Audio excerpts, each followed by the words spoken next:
By the end of this video, I'm finally going to reveal the character designs for my animated short film for VR, the first animation test render, and why I'm so excited about the future of this project. Huge thank you to Dell and Nvidia for sponsoring this video.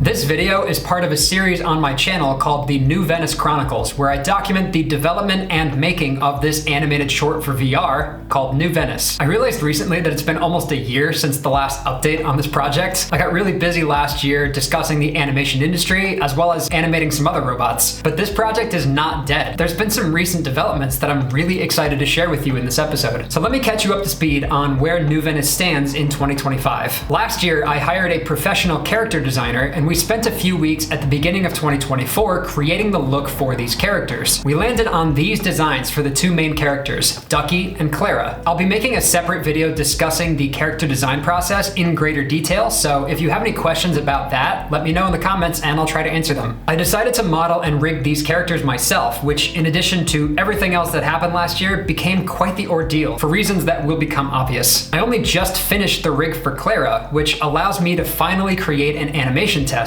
But there was something preventing me from doing so. You see, I've been creating my animations on the same PC for the last 10 years, with incremental updates over the years to keep it fresh. My own personal ship of Theseus. The problem is, I have a lot of band-aid solutions for the issues that came up with this computer. I'd be constantly dealing with crashes, freezing, and slow rendering. It made it increasingly difficult to work on New Venice without needing to patch up my computer in the process. This was going to be a major problem for me if I'm developing a real-time VR animated short using high-resolution 3D characters. And because I'm an independent artist, I can't be wasting my time dealing with these hardware issues that can derail my artistic momentum. Simply put, I had outgrown my hardware. But then something happened that I did not expect. I linked up with Dell and Nvidia, and I explained this situation to them. I told them that I wanted to use this animation to push the boundaries of virtual reality, as well as document my process making this so that others could follow in my footsteps. I also explained my obsession with the USD workflow and how I was planning to incorporate this into my own pipeline. They believed in my vision enough to send me a fully customized PC, a Precision Tower 3680. They also sent me an ultra-wide monitor to replace the one that I was using that had all sorts of wonky color issues. But instead of just talking about why this computer is going to change the way I make this animated short, I figured I'd just show you the animation process in action. I'm going to demonstrate the USD pipeline and create an animation test of one of the characters. And you'll see that almost anyone can use this workflow to create their own animations. So first, I start in Blender, where I've got my 3D character modeled and rigged. Since this character is a one-armed ballerina, I want to make a looping animation of her spinning on her toes. As I've learned, this move is called a fouette. I hope I'm pronouncing that right. I've got some reference footage of a real ballet dancer that I'll be using as my guide. After about an hour or so, I'm able to nail down the basic movement of the character, and I've got something that I'm happy with. So now I want to preview how this will look with lighting. In the past, this would be a very slow process of waiting up to 2 minutes for one frame to render so that I could further iterate. But because the Dell Precision Tower has an NVIDIA RTX 6000 ADA card, I can preview the render in a little under 5 seconds. The RTX card makes a gigantic difference because if I'm trying to iterate on the lighting,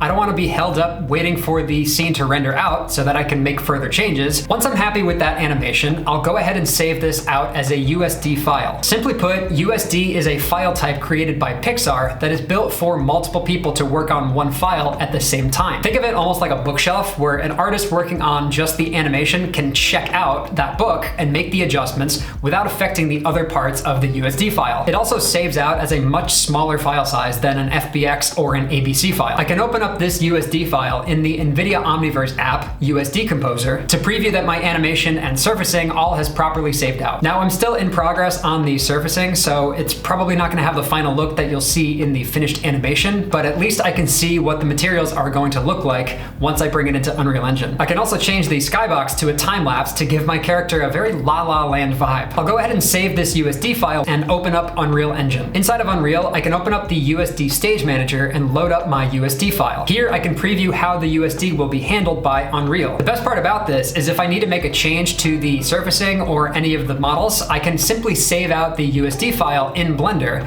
and just hit reload inside of Unreal to refresh the USD with with my changes. When I'm ready to render, I'll hit import and save the USD data into my Unreal scene. This imports it as the U assets that Unreal is familiar with. As I continue to iterate inside Unreal, because this is going to be for VR, I have the confidence to be able to preview the lighting and the animation without really dropping any frames. If I'm trying to work in a real-time pipeline, it helps when the scene is actually updating in real time, which is thanks to the power of the RTX card. And I'm able to do all of this just by myself. Once I start to incorporate other 3D artists into this pipeline, the USD format is going to completely change the game and make it incredibly easy to work with other people. So now that I've added the lighting inside of Unreal that I'm happy with, I can render out this animation test. So here's the first animation test of my VR animation. I am super happy with how this is previewing out, and the more I continue to work on this project and create better materials and surfacing for the characters, the better this is going to look. But I'm really excited to continue working on this. I'll try to have more updates on this project as this year progresses, but